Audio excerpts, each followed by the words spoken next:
నూతన సంవత్సర వేడుకల్లో భాగంగా ఉమ్మడి శ్రీకాకుళం జిల్లాలో మద్యం మత్తులో ఓ వ్యక్తి వీరంగం సృష్టించాడు.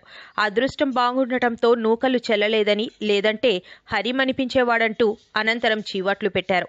వీడియో తీయకపోతే ఈ సంఘటనను నమ్మేవారు కాదు. పాలకొండ మండలం ఎం సింగిపురం గ్రామంలో యజ్ఞల వెంకన్న మద్యం మత్తులో విద్యుత్ సరఫరా ఉండగానే కరెంటు స్తంభంపై పడుకున్నాడు. దీనిని చూసి గ్రామస్తులు భయపడ్డారు. వెంకన్నతో ఎంత వాదించినా ఫలితం లేకుండా పోయింది.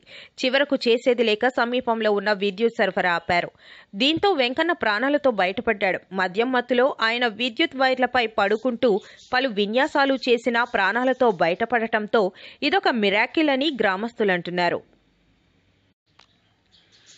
నూతన సంవత్సర వేడుకల్లో భాగంగా